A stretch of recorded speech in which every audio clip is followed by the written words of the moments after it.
you know, we would just, we would just be like traveling the worlds and shit.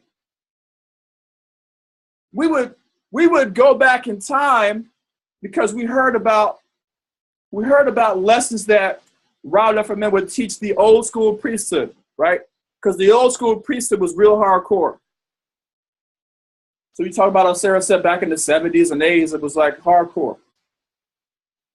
And so one of the ways that Ra for Men used to teach the priesthood is he would meet them in the ethereal realm.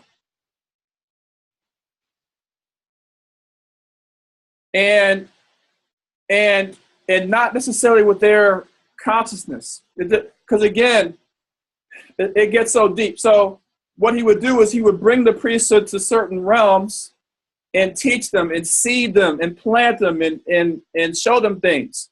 And so that would be within their spirit. Whatever the lessons were that he was teaching, it would be within their spirit.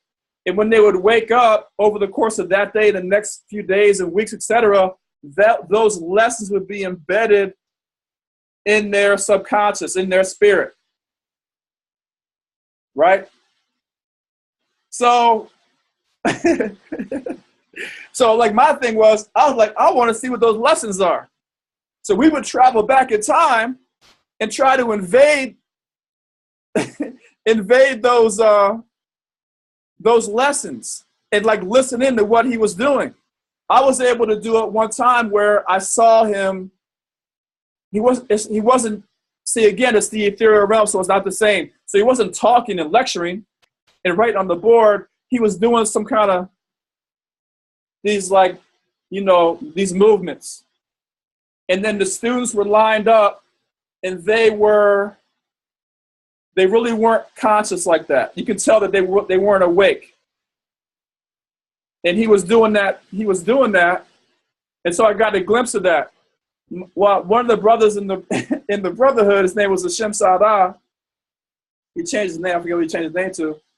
He went and invaded the lesson. And Ra for Men saw him and said a word of power and knocked him all the way back into the physical world and then knocked him out of his meditation.